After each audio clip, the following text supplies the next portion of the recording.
नमस्कार. ब्राह्मण business network ग्लोबलच्या दीपस्तंभामध्ये आपलं हार्दिक स्वागत आहे. आज आपल्याकडे आगळे वेगळे गेस्ट आले आहेत, अगदी जर्मनीहून. आपण स्वागत करूया अजित रानडे सरांचं दीपस्तंभाच्या आगळ्या वेगळ्या एपिसोडमध्ये आणि जाणून घेऊया त्यांच्या पूर्ण प्रवासाबद्दल. नमस्कार सर, आपलं हार्दिक स्वागत. धन्यवाद. आणि मला इथं बोलवल्याबद्दल धन्यवाद. आम्हाला असं जाणून घ्यायचं आहे की तुम्ही जर्मनीमध्ये स्थायिक झालात आणि आगळ्या वेगळ्या कामामध्ये इन्व्हॉल्व झालात, तर ते सगळं कसं झालं ते म्हणजे मला थोडं त्याच्याबद्दल जाणून घ्यायचं आहे. मी महाराष्ट्रातल्या एका छोट्या खेड्यातून पुण्यात आलो, पुण्यात शिकलो. माझ्या कंपनीने मला जर्मनीला पाठवलं सेल्स पर्सन म्हणून. आणि अशा वेळी पाठवलं की जर्मनीबद्दल मला फक्त स्टेफी ग्राफ आणि बोरिस बेकर हे दोनच लोक माहिती होते, बाकी मला जर्मनी माहीत नव्हतं, आणि हिटलर. अशा वेळी मला सेल्स आणि बिझनेस डेव्हलपमेंटसाठी पाठवलं. धन्य ती माझी कंपनी. तर त्यांनी मला पाठवलं आणि म्हणून मी तिथे आलो आणि माझं काम करायला लागलो. 10-12 वर्षात साधारण मी 500 जर्मन कंपन्यांना भेट देऊन त्यांच्यावर काम केलं आणि युरोपातल्या 30 देशांमध्ये आतापर्यंत मी फिरलो आहे, 44 पैकी. पण हे सगळं करताना जाणवलं की पु ल देशपांडे जसं म्हणतात की डोंगर सुंदर असतो, पण डोंगरावर एखादा माणूस नसेल ना तर मजा येत नाही मला. तसं माझं होतं की माणसांशी बोलायला, माणसांना बोलतं करायला, त्यांच्या गोष्टी समजून घ्यायला मला लहानपणापासून प्रचंड आवडतं. माझे आईवडील दोघे शिक्षक होते आणि त्याच्यामुळे कदाचित ह्यातून आलं असेल की आपण काहीतरी करूया, आणि म्हणून मग मराठी कट्टा जर्मनी किंवा अशा गोष्टींमध्ये मी सुरुवात केली. थोडक्यात कम्युनिटी नेटवर्किंग या कन्सेप्टवर तुम्ही काम केलं, कारण तुम्हाला माणसांची बोलायला आवडतं, त्यांच्याबद्दल समजून घ्यायला आवडतं. तर याचा तुम्हाला कसा फायदा झाला आणि ते तुम्ही कसं, म्हणजे मराठी कट्टा जर्मनी हे तुम्ही आत्ता उद्घोषित केलं, ते कसं निर्माण केलं, हाऊ इट स्टार्टेड, आणि त्याचं फंक्शन काय, ते म्हणजे काम कसं करतं? मराठी हा खूप महत्त्वाचा प्रश्न आहे. आज नाशिकमध्ये आपण बसलेलो आहोत, तर मी नेहमी लोकांना म्हणतो की महाराष्ट्राचं किंवा नाशिकचं आणि जर्मनीचं कनेक्शन फार जुनं आहे. दादासाहेब फाळकेंपासून आहे, जे 100 वर्षांपूर्वी जर्मनीत गेले. आपण तर फार लकी आहोत, सगळ्या गोष्टी सोशल मीडिया अवेलेबल आज याच्यामध्ये आहे. तर महत्त्वाची गोष्ट की बरीच मराठी मंडळी जर्मनीमध्ये 1960पासून हळूहळू यायला लागली, पण ह्या सगळ्यांना एकत्र आणणारं व्यासपीठ कुठेतरी नाही आहे, एक स्टेज नाही आहे, प्लॅटफॉर्म नाही आहे, असं मला सारखं जाणवत होतं. काही कम्युनिटीच्या बाबतीमध्ये त्या गोष्टी होत्या आणि त्यासाठी मला वाटलं की लोकांना एकत्र आणण्यासाठी आपण काहीतरी एक प्लॅटफॉर्म तयार करावा. आणि मंडळ हे नाव घेण्यापेक्षा मला असं वाटलं की पुण्यामध्ये असताना, सह्याद्रीमध्ये फिरताना आम्ही कट्टा असायचं, त्यामुळे नाव कट्टा पाहिजे. आणि म्हणून मग आम्ही मराठी कट्टा जर्मनी अशी याने सुरुवात केली. त्याद्वारे लोक सांस्कृतिक गोष्टींसाठी, सामाजिक त्यांच्या गरजा फुलफिल होण्यासाठी तिथे येतील, एकमेकांशी गप्पा मारतील आणि त्यातून काहीतरी चांगलं निष्पन्न होईल, हा साधा विचार होता. म्हणजे birds of same feather flock together असं झालं, बरोबर? तर मला तुम्हाला असा प्रश्न विचारायचा की आत्ता तुम्ही जे काम करताय मराठी कट्टा जर्मनीमधून करत असाल किंवा तुमच्या अजून काही ॲव्हेन्यूजमधनं करत असाल, त्याचं मेन उद्दिष्ट काय आणि त्याचं मेन स्वरूप काय आहे? मराठी कट्टा जर्मनी करत असताना मी जे सांगितलं की लोकांना एकत्र आणणं, काही कार्यक्रम इथे आयोजित करणं युरोपमध्ये, महाराष्ट्रातल्या कलाकारांना तिथं बोलवणं, महाराष्ट्रातल्या उद्योजकांना बोलवणं, ह्या गोष्टी अपेक्षित होत्या आणि त्या सुरूच राहिल्या. आणि महत्त्वाची गोष्ट त्यापेक्षा पुढे जाऊन अशी गोष्ट होती की जर्मनी हा इंग्रजी भाषिक देश नाही, जर्मन बोलली जाते, इथे जर्मन बोलली जाते. त्यामुळं इथे येणाऱ्या लोकांचे जे चॅलेंजेस, प्रॉब्लेम्स आहेत ते थोडेसे वेगळे आहेत. म्हणजे एखादं कुटुंब असेल तर इथे येणारा मुलगा त्यानं मराठी शिकायचं का जर्मन शाळेत जायचं का इंग्लिश शाळेत जायचं का सेमी इंग्लिश, हा प्रश्न पहिल्या कुटुंबाला येणारा पडतो आणि त्यावेळी ते आमच्याकडे धाव घेतात. म्हणजे हे एक साधं उदाहरण तुम्हाला मी दिलं. असे विद्यार्थी, गृहिणी, फॅमिलीज येणारे, नोकरदार यांचे प्रत्येकाचे प्रॉब्लेम्स आणि चॅलेंजेस वेगवेगळी होती आणि त्यांच्याशी बोलता बोलता एकत्र आणणं हे त्यातनं सुरुवात म्हणून मराठी कट्टा जर्मनी झालं. आता आपण BBNGच्या प्लॅटफॉर्मवर बोलतोय. दीपस्तंभ हा आपला एक उद्देश आहे ज्याच्यामध्ये आपण वेगवेगळ्या क्षेत्रातल्या उत्तुंग यश संपादन केलेल्या प्रतियश लोकांना मार्गदर्शन करण्याकरता आपण इंटरव्ह्यूज घेतो. त्या निमित्ताने मला तुम्हाला विचारायचं आहे की ब्राह्मण उद्योजकांना जर्मनीमध्ये संधी उपलब्ध करून देण्यासाठी तुमचा काय हातभार लागू शकतो किंवा तुमचं काय हँड होल्डिंग मिळू शकतं? तसंच जसे ब्राह्मण उद्योजक आहेत तसे त्या उद्योजकांचे सेकंड जनरेशन आहे किंवा ज्यांना जर्मनीमध्ये जाऊन तिथे एस्टॅब्लिश व्हायचं आहे, तिथे काही शिकायचं आहे किंवा तिथे व्यवसाय करायचा आहे, तशा काही संधींमध्ये तुमची काही मदत असते का? महत्त्वाचा प्रश्न आहे खूप. मी त्याच्यात थोडीशी पार्श्वभूमी देतो की 2016-17मध्ये मी गर्जे मराठीचा एक व्हॉलंटियर म्हणून काम करायला लागलो. आनंद गारुंजींशी माझा संबंध आला. त्यातनं काही चांगली मंडळी, वेगवेगळे फोरम्स मला लक्षात आले आणि मला त्यावेळी लक्षात आलं की इंग्रजी भाषिक देशांमध्ये, विशेषतः अमेरिकेमध्ये आपला भारतीय समुदाय आणि त्यात मराठी समुदाय फारच पुढे गेलेला आहे. They are successful. ह्या गोष्टी कॉन्टिनेंटल युरोपमध्ये ज्या इंग्रजी भाषिक नाही त्या कशा होऊ शकतील, हा विचार मला त्यावेळी डोक्यात आला आणि गर्जे मराठीमुळे असेल आणि माझा या बऱ्याच फोरम्सशी संबंध यायला लागला. चांगल्या लोकांशी मी बोलायला लागलो आणि मला वाटलं की एखादा जो मुलगा US अमेरिकेमध्ये 2004 साली, त्याचं नाव नेत्रेश रेगे, 2004 साली एका कंपनीमध्ये इंटर्न म्हणून गेला. तो 2015 वर्षांनी त्या कंपनीचा प्रेसिडेंट होतो. हे USचं एक लिबरल कल्चर आहे. हे जर्मनीमध्ये असं काय करता येऊ शकेल? आणि जर्मनीमध्ये फक्त आपण नोकरदार म्हणून चांगले जॉब करू, ते करूच, पण त्याच्या पुढे जाऊन आपली पुढची पिढी असेल समजा, कारण आम्ही सगळे पहिल्या जनरेशनचे लोक इथे आहोत, तर आपली पुढची पिढी इथे कशी चांगली सुस्थापित होईल, पुढचे अजून लिडरशिप पोझिशनमध्ये कशी जाईल, हा माझा विचार साधारण 7-8 वर्षापूर्वी यायला लागला. आणि त्याच्यामुळं मग इंडिया युरोप बिझनेस डेस्क हा जो आम्ही आहे प्लॅटफॉर्म हा लॉन्च केला 1.5 वर्षापूर्वी. Sir, India Europe business desk काय 2-3 गोष्टी करतं. तर जर्मनीत राहणाऱ्या भारतीय लोकांना एकत्र आणून त्यांच्यामधलं जे एंटरप्रेनरशिप एलिमेंट आहे, त्यांना काहीतरी करायची जी उर्मी आहे, त्याला बळ देण्यासाठी काम तर नक्की करतं. त्यासाठी एक सक्सेसफुल लोकांच्या केस स्टडीज असतील, अशा पद्धतीने करतंच. ह्याशिवाय महाराष्ट्रातले ग्लोबल महाराष्ट्रीयन म्हणेन मी, फक्त महाराष्ट्रातले मराठी नाही, तर जे मिडल ईस्टमध्ये मराठी लोक सक्सेसफुल झालेत, अमेरिकेमध्ये झालेत, तर त्यांच्या यशोगाथा सांगण्यासाठी त्यांना ह्या प्लॅटफॉर्मवर बोलवणं, कधीतरी त्यांच्या भेटी ऑर्गनाईज करणं. आणि जर्मनीमध्ये इंडिया युरोप बिझनेस डे सारखा आम्ही आता 13 जूनला एक खूप मोठा इव्हेंट ऑर्गनाईज केलेला आहे जर्मनीची आर्थिक राजधानी फ्रँकफर्टमध्ये. ह्यातून लोकांना कळेल की जर्मनीत राहणारी मराठी मंडळी, भारतीय मंडळी काय करतायत, किती सक्षम आहेत. कारण इंग्रजी भाषिक देशात लोक काय करतात साधारण महाराष्ट्रात लोकांना माहिती असतं, पण जर्मनी, फ्रान्स, पोलंड, इटली, स्वित्झर्लंडमधली मराठी मंडळी सांस्कृतिक कार्यक्रम सोडून काय करतायत ही कल्पना नसते त्यांना, बऱ्याच वेळा बाहेरच्या लोकांना. आणि असं जर झालं, पहिली गोष्ट होती कम्युनिकेशन. तर त्यामुळे तुम्ही जो प्रश्न विचारला, तर ब्राह्मण बिझनेस नेटवर्क ग्लोबल याच्यामध्ये ह्या लोकांना जर आपल्याला काय करायचं असेल, तर त्यांनी मला असं मी आवाहन करीन की इंडिया युरोप बिझनेस डेस्कच्या कार्यक्रमात तुम्ही सहभागी व्हा, समजून घ्या काय करताय तुम्ही. युरोपमध्ये आम्ही युरोप मार्केट एंट्री टूरसारखे प्रोग्राम ऑर्गनाईज करतोय.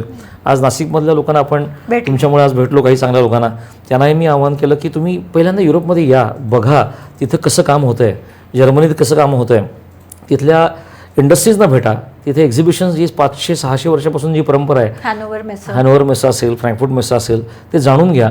पहिली गोष्ट आहे एक्सपोजर आणि अवेअरनेस, आणि मग त्याच्या पुढं गोष्टी होतील. मग असं मला वाटतं.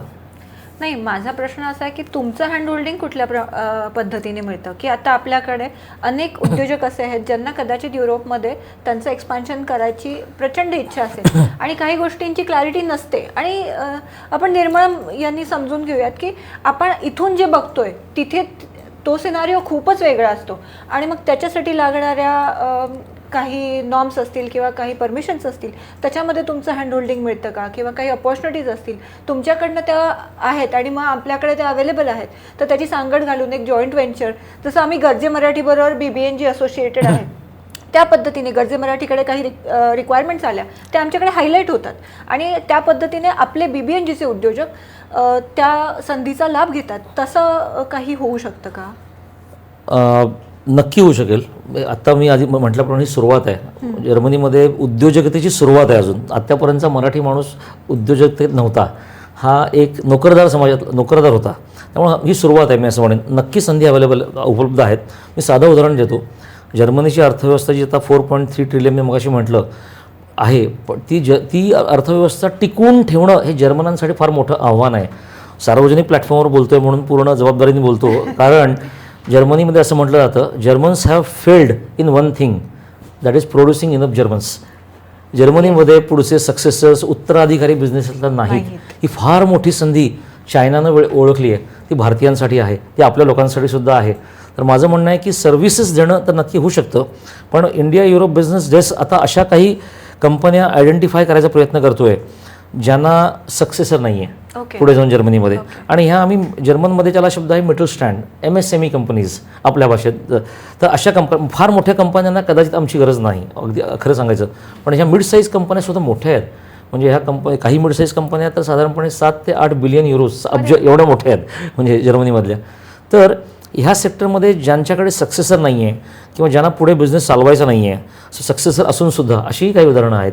कारण त्यांची नंतर तिसरी गोष्ट, भारत ही इतकी मोठी अर्थव्यवस्था आता मोठी होते, ह्याचा अवेअरनेस आम्ही जिथे क्रिएट करतो, जागृती करतो.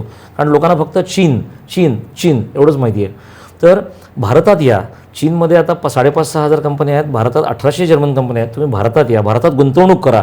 तुम्हाला ग्लोबल कॅपॅबिलिटी सेंटर एकदम करता येत नसेल तर तुम्ही इथं ऑलरेडी जे लोक आहेत आपले, तुमच्यात ब्राह्मण ग्लोबल नेटवर्क ग्लोबलमध्ये पण लोक असतील असे, त्यांच्यावर तुम्ही जॉईंट व्हेंचर्स करा, कोलॅबोरेशन करा, कोऑपरेशन करा आणि त्यांच्याबरोबर तुम्ही काम सुरू करा. ही एक्सपिरियन्स मंडळी भारतीय मार्केटमध्ये तुम्हाला याला मदत करतील, हे मी त्यांना सांगत असतो. आणि कारण हे लोकंसुद्धा आमचा फायदा काय आहे, आम्ही जर्मनीत बसल्यामुळे हे लोक कदाचित आमच्यावर विश्वास ठेवतात. बरोबर, हे सर्वात महत्त्वाचं आहे. आणि अशा पद्धतीने आम्ही साधारण 3 कंपन्या आता भारतात घेऊन आलो आहे. त्यातली एक कंपनी जी आहे त्यांनी स्वतःचीच कंपनी इथे एस्टॅब्लिश केली, प्रायव्हेट लिमिटेड केली. आणि बाकी 2 कंपन्या ज्या आहेत त्याच्यामध्ये त्यांनी भारतीय पार्टनरबरोबर काम सुरू केलं. अच्छा. तर ही नक्की मोठी संधी अवेलेबल आहे. त्यामुळे आपल्याकडे असे जर उद्योजक असतील आहेत, म्हणजे ब्राह्मण ग्लोबल नेटवर्क ग्लोबल खूप छान काम करते, मी बघितलं, तर नक्कीच ही संधी उपलब्ध आहे. पण त्यासाठीचं पहिली स्टेप आहे की market, German market, European market समजून घेणं, त्याची इन्व्हेस्टमेंट तिथे एकदा येणं, बघणं, ही त्याची मी पहिली स्टेप म्हणू शकतो आणि त्यासाठी मदत करू शकतो.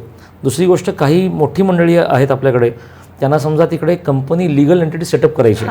आपल्याकडं आज समजा शॉपॅक लायसन्स किंवा LLP असतं, तिकडे त्याला म्हणजे क्लायंट उंटरनेमर म्हणतात, किंवा इथे प्रायव्हेट लिमिटेड असते त्याला GmbH म्हणतात, तुम्हाला माहिती असेल. तर त्या कंपन्या तिथे फॉर्म करणे, ह्यासाठी पूर्णपणे सपोर्ट इंडिया युरोप बिझनेस देऊ शकतं. ओके. जर्मनीमध्ये. तर अशा पद्धतीनं नक्की मदत आम्ही करू शकतो. आणि तिकडे जे काही लीड्स मिळतील डेफिनेटली आम्ही पहिले आपल्या लोकांकडे महाराष्ट्रामध्ये आम्ही नक्की बघू की आपल्याकडे कोणी लोक आहेत का, कारण महाराष्ट्राचं नाव जर्मनीत चांगलं आहे. चांगलं आहे. Okay, thank you. आणि प्रश्न असा आहे की आता आपल्याकडे अनेक युवक आहेत ज्यांना तिकडे जर्मनीमध्ये करिअर करायचं आहे, किंवा अनेक बिझनेसमॅन आहेत ज्यांना जर्मनीमध्ये व्यवसाय चालू करायचा आहे. त्यांना काय महत्त्वाचे 3 सल्ले तुम्ही द्याल, जे आता पाय भरू पाहत आहेत त्या दिशेकडे? त्यांना तुम्ही काय सांगाल की त्यांनी या रिक्विजिशन्स कंप्लीट केल्या तर त्यांची वाटचाल सुकर होईल? भले तो स्टुडंट असेल, भले तो व्यावसायिक असेल, लघु उद्योजक असेल, मीडियम साईज उद्योजक आहेत, तर त्यांना तुम्ही 3 काय सल्ले द्याल की जे त्यांना कामी पडतील आणि त्यांची वाट चालू होईल पुढे? तुमचा प्रश्न महत्त्वाचा आहे, कारण मला आवडलं की महाराष्ट्रातल्या विद्यार्थ्यांना, तरुणांना आणि उद्योजकांना जर्मनीत कसं यायचं याचा तुम्ही विचार करताय. थोडक्यात मी सांगेन की जर विद्यार्थी असतील, जर्मनीमध्ये 426 पब्लिक युनिव्हर्सिटीज आहेत. मी मगाशी बोलता तुम्हाला म्हटलं, तर जर्मनीमध्ये बऱ्याच लोकांना कल्पना असेल तर ट्युशन फी नाही तिथे. मराठी विद्यार्थी जे मध्यमवर्गीय असतील, जे होतकरू असतील, त्यांनी नक्की तिथे यावं जर्मनीमध्ये. तिथल्या युनिव्हर्सिटीमध्ये, जागतिक दर्जाच्या युनिव्हर्सिटीमध्ये प्रवेश घ्यावा, शिकावं, हे नक्की करावं. त्याच्यामध्ये बॅचलर्स असेल किंवा PhDसाठी असेल किंवा मास्टर्ससाठी असेल, सर्व पद्धतीच्या संधी तिकडे विद्यार्थ्यांसाठी उपलब्ध आहेत. हे झालं विद्यार्थ्यांसाठी. दुसरा प्रश्न युवकांसाठी मी असं म्हणेन की युवक जेव्हा येतो तेव्हा बऱ्याच वेळा नोकरीच्या संधी हा त्याचा पहिला प्रश्न असतो.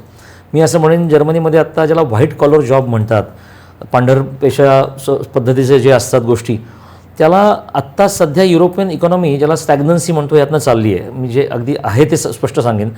त्याच्यामुळे ह्या संधी अवेलेबल आहेत, पण थोड्या कमी प्रमाणात आत्ता आहेत.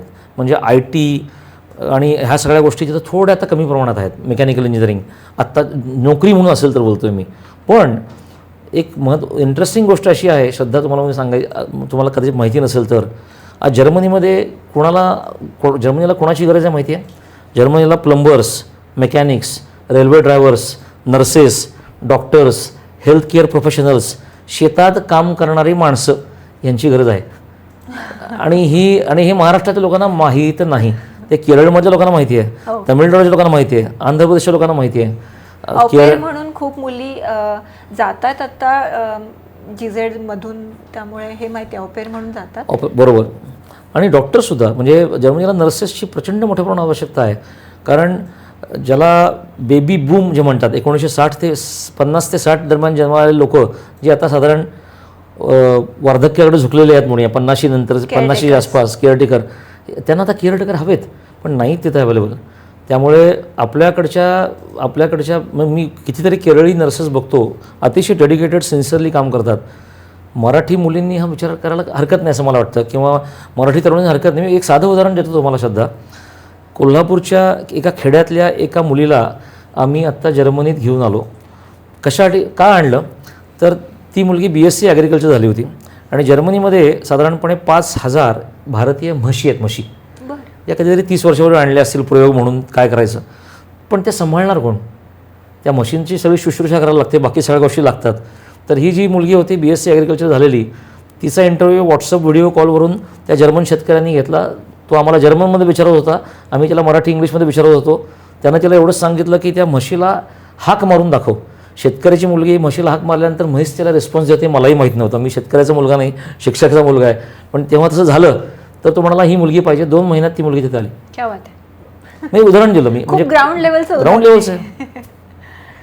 नाही, परदेशातील जे यशस्वी व्यावसायिक आणि महाराष्ट्रातील व्यावसायिक यांच्यासाठी एक सांगड घालावी लागणार आहे मध्ये, कारण कल्चरल डिफरन्स, सांस्कृतिक फरक हा खूप मोठा आहे. तर तो समतोल साधण्यासाठी काय करावं लागेल? इथल्या व्यावसायिकांना जर तिकडे जायचं तर कल्चरल डिफरन्स खूप वेगळा आहे. कारण मला जेवढं जर्मन माहिती आहे दे आर व्हेरी श्रूड, म्हणजे ते खूप प्रॅक्टिकल आहेत. तुम्ही त्यांना मदत नाही मागितली तर तुम्हाला मदत ते नाही करणार, इतके श्रूड आहेत. आणि आपल्याकडे जरा जास्तच म्हणजे फॅमिलीचं वातावरण, म्हणजे कौटुंबिक वातावरण जास्त असतं. तर कल्चरल डिफरन्स हा खूपच बेसिक सांगितला मी.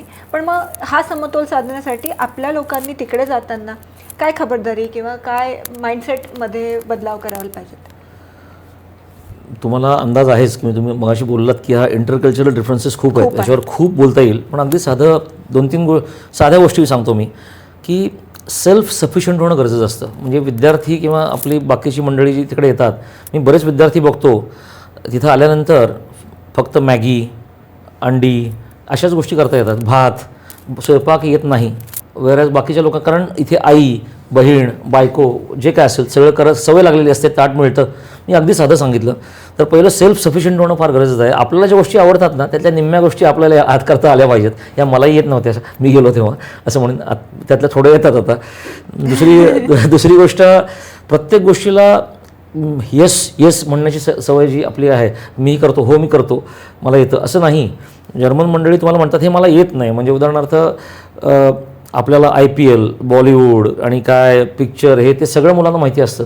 पण तिथली मला मुलं आणि लोक जेव्हा मी बघतो असं वाटतं की नाही हे मला माहीत नाही असं म्हणतात. तेव्हा वाटतं, आपल्याला वाटतं पहिल्यांदा हे श्रूड आहेत. श्रूड नसतात, त्यांना खरंच माहीत नसतं, किंवा त्या ज्या विषयाचं ज्ञान त्यांना आहे त्याबद्दलच ते बोलतात. बाकीच्या गोष्टीबद्दल ते फार बोलायला जात नाहीत, ज्याचं ज्ञान नाही आहे किंवा ज्यात अधिकारवाणीनं बोलू शकत नाहीत त्याबद्दल ते वाच्यता फार बोलायला जात नाहीत. आणि तिसरी गोष्ट, क्वालिटी आणि प्रिसिजन ह्याच्यामध्ये आपण खूप मागे आहोत आणि असं मला वाटतं. कारण मी स्वतः मगाशी मी बोलता तुम्हाला म्हणालो की मी जेव्हा 2011 साली तिथे गेलो, मी मेकॅनिकल इंजिनियर एका चांगल्या प्रतिष्ठित कॉलेजमधून झालो असलो तरी मला जर्मन कंपन्यांना जेव्हा इंजिनिअरिंग सर्व्हिसेस विकायच्या होत्या तेव्हा मला असा एक जावई शोध लागला की मी इंजिनियर नाहीच आहे. इतके मला प्रश्न, मी सेल्सचा पर्सन असून मला ते लोक विचारायचे. मला परत एकदा I had to go through the books, मी जी वाचली होती त्या काळामध्ये, मला थोडा अभ्यास करावा लागला त्याचा. त्यामुळं आपण जे काय करतो त्याच्यात आपण अधिकारी असलं पाहिजे. हे फार कमी लोक भारतातले करतात असं मला वाटतं. विषयाची खोली असणं फार महत्त्वाचं आहे. आणि कारण ती प्रॉडक्ट इकॉनॉमी आहे, सर्व्हिस इकॉनॉमी नाही आहे. मगाशी मी परत म्हटलं की प्रॉडक्ट इकॉनॉमी जेव्हा असते, आपण जे करतो त्याचं डिझाईन, डेव्हलपमेंट आणि मॅन्युफॅक्चरिंग आणि डिलिव्हरी आपण स्वतः करण्याची जबाबदारी आपली असते. आपल्याला इथे 4 लोक हाताशी हे तू हे घेऊन ये, ते घेऊन ये असं नाही, स्वतः करायला लागतात गोष्टी. तर हा एक ज्याला तुम्ही स्वयंपूर्ण म्हणू शकता थोडं, किंवा सेल्फ सफिशियंट म्हणा, जो चांगला शब्द आहे, हे असणं फार गरजेचं आहे तिकडे गेल्यावर असं वाटतं मला. आपण जे करतो थोडंच केलं पाहिजे पण ते सखोल नाही. आपले जे BBNGचे उद्योजक आहेत आता तुम्ही काही उद्योजकांना भेटलात सुद्धा, तर त्यांच्यासाठी तिकडे काय संधी उपलब्ध आहेत, कुठल्या क्षेत्रातल्या? म्हणजे अनेक क्षेत्र तिथे एक्सपॅन्ड झालेले आहेत आणि AI आहे किंवा मेकॅनिकल आहे किंवा स्पेसिफिकली जर्मनी मला जेवढी माहिती आहे ती ऑटो कॉम्पोनंट्स ऑटो सेक्टरसाठी जास्त पुढे गेलेली आहे. तर इथल्या लोकांसाठी कोणत्या क्षेत्रात जास्त संधी उपलब्ध आहेत? याचं एक उत्तर मी असं देईन की सध्या भारत आणि युरोपची जी अर्थव्यवस्था एक मोठ्या अर्थाने सांगायचं तर भारत आणि युरोपची अर्थव्यवस्था जी आहे ती 180 बिलियन युरोची आहे. आत्ता जे फ्री ट्रेड ॲग्रीमेंट झालं आहे, आत्ता ज्याला मुक्त व्यापार करार म्हणूया आपण, त्याद्वारे पुढच्या 10 वर्षात 350 अब्जपर्यंत जाणार आहे असं एक अंदाज आहे. विचार करा किती संधी निर्माण होणार आहेत. त्याच्यामध्ये तुम्ही अगदी बरोबर बोललात, ऑटो कॉम्पोनंट मॅन्युफॅक्चरिंग नक्की होतील. कुठल्या होतील? कारण बऱ्याच जर्मन कंपन्यांना भारत हे एक मार्केट म्हणून हवं आहे नक्की, आणि त्यासाठी त्यांना सपोर्ट करणं ग्रोईंग इकॉनॉमी म्हणून नक्की हवं आहे. आणि त्यामुळे ह्या आत्तापर्यंत फक्त खूप मोठ्या कंपन्या किंवा Tier 1 Tier 2 कंपन्या आल्या इथे. बऱ्याच छोट्या कंपन्यांनी अजून भारत बघितला नाही आहे. करेक्ट. ओके, त्या जेव्हा ते इथे येतील तेव्हा त्यांना हँड होल्डिंग करण्यासाठी आपले लोक हवेत, पण आपल्या लोकांना तिथलं नॉलेज पाहिजे त्यावेळी. आणि म्हणून मी सारखं म्हणतो त्यांनी तिथे येऊन एकदा बघावं कशा पद्धतीने चाललं आहे. ऑटो कॉम्पोनंट्समध्ये डेफिनेटली आहे. टेक्स्टाईल ही एक फार मोठी इंडस्ट्री आहे तिकडे. टेक्निकल टेक्स्टाईल की नॉर्मल टेक्स्टाईल? दोन्ही. नॉर्मल तसंच टेक्निकल फायबर म्हणजे टेक्निकल टेक्स्टाईल ॲज वेल ॲज म्हणजे regular textile, traditional textile both. म्हणजे याला टेक्स्टाईल नावाचं एक्झिबिशन जर्मनी भरतं, मॅन मेड फायबर्स. म्हणजे त्या दोन्ही पद्धतीचं आहे. लेदरमध्ये मोठ्या अपॉर्च्युनिटीज आहेत. त्याच्यानंतर फार्मा आणि मेडिकल याच्यामध्ये मोठ्या प्रमाणात अपॉर्च्युनिटी तिकडे अवेलेबल आहेत या फील्डमध्ये. मगाशी आपण मला वाटते संदीप कुलकर्णींच्या शोरूमला गेलो होतो. खूप सुंदर शोरूम नाशिक शहरामध्ये त्यांनी केलेली आहे. तर त्या शोरूममध्ये जे प्रॉडक्ट्स होते ना, मी बघत होतो त्यातल्या बऱ्याच कंपन्या जर्मन मेकच्या आहेत. आणि त्यांनी पण बोलताना कन्फर्म केलं ते जर्मन मेक. जर्मन कंपन्या तिकडून फक्त इकडे एक्सपोर्ट करून इथे कॉस्ट कॉन्शियस नाही होणार. त्यांना इथे यावं लागेल. काही कंपन्या आहेत पण छोट्या कंपन्या नाही आहेत, त्या इथे आल्या. आणि उद्या संदीपजी असतील किंवा तुमच्या नाशिकमधले BBNGचे अजून कोणी लोक असतील त्यांनी आपली शोरूम आणि ह्या चालवावीच. माझं म्हणणं आहे एखादी जर्मन कंपनी बरोबर घेऊन त्यांच्यावर कोलॅबोरेट करून प्रोडक्शन करा इथे. तर प्रत्येक क्षेत्रामध्ये मला असं वाटतं वाव आहे. आणि फ्री ट्रेड ॲग्रीमेंटमध्ये साधारणपणे 7 ते 8 सेक्टर्स आहेत, त्याच्यात जास्ती वाव आहे अजून.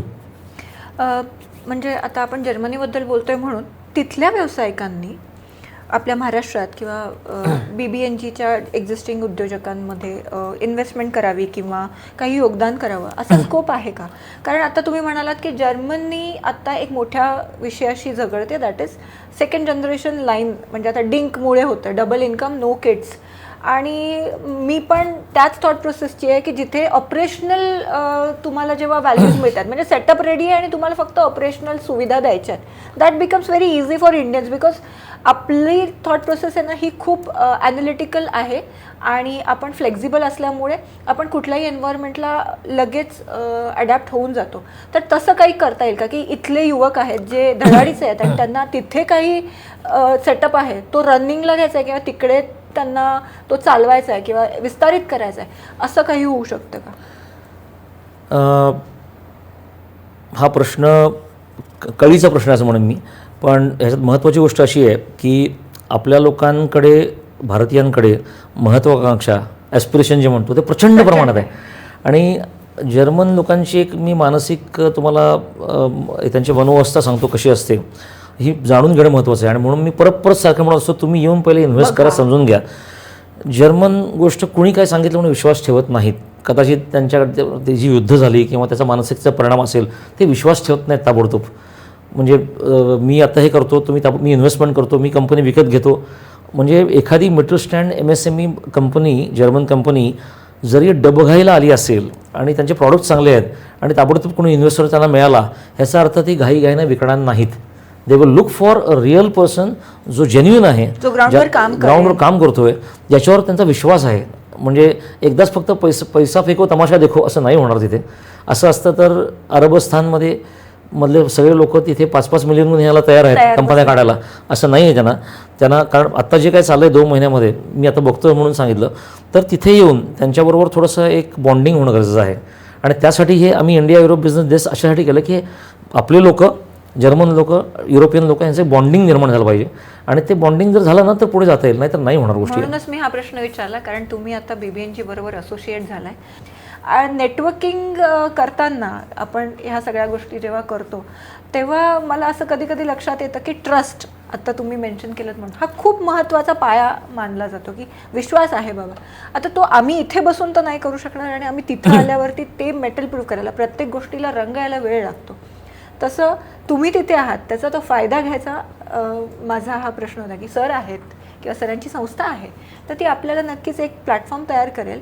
आपल्याला फक्त तिथे जाऊन आपलं मेटल प्रूव्ह करायचं आहे. BBNGनी जो एक इथे असं म्हणूया एक कुटुंब तयार केलं मोठं, आणि त्याच्यामध्ये सर्व एक जी घट्ट वीण जी आहे ती फार महत्त्वाची आणि खूपच सुंदर आहे.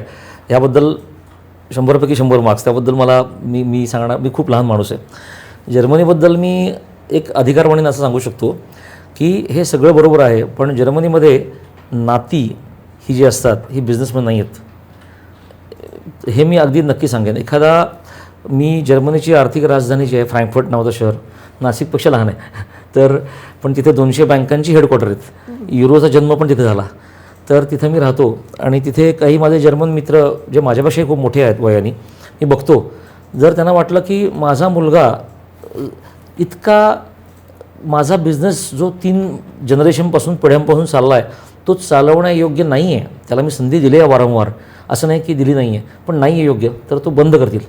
ते स्वतःच्या मुलावर पण विश्वास ठेवून तर कारण they are worried about their quality, जी त्यांच्या पूर्वजांनी मेंटेन केलेली आहे. हा मानसिकतेतला फरक लक्षात घेणं फार गरजेचं आहे. त्यामुळे इंडिया युरोप बिझनेस डेस्क म्हणून प्लॅटफॉर्म अवेलेबल करणं, कनेक्ट करणं, हँडशेकिंग करणं, B2B मिटिंग्स करणं, मदत करणं, हे नक्की आपण करू शकतो. आजच्या पॉडकास्टमध्ये आलेल्या पाहुण्यांकडनं शिकण्यासारखं खूप आहे आणि आपण या पूर्ण पॉडकास्टमध्ये 25 मिनिटांमध्ये सगळा सारांश घ्यायचा नक्कीच प्रयत्न केला आहे. अनेक एपिसोड्स होतील असंही वाटतंय. सर येत राहा आणि मी तुम्हाला खूप धन्यवाद देते की तुमच्या व्यस्त शेड्यूलमधनं तुम्ही वेळ काढलात, आमच्या BBNGला, आमच्या दीपस्तंभला वेळ दिलात. दीपस्तंभच्या टीमकडनं, BBNGच्या टीमकडनं तुमचे खूप खूप आभार आणि पुन्हा याल अशी अपेक्षा. खूप खूप धन्यवाद. आणि दीपस्तंभ आणि BBNGचे सर्व जे सभासद आहेत, खरं तर कुटुंबात लोक आहेत, कुटुंबातले, त्यांना माझ्या शुभेच्छा आणि जर्मनीमध्ये नक्की या. आपल्या BBNGच्या या चॅनलला लाईक, शेअर आणि सबस्क्राईब करा. अनेक लोकांपर्यंत हा इंटरव्ह्यू गेला पाहिजे याची आपली जबाबदारी आपण नक्कीच पार पाडूयात. धन्यवाद.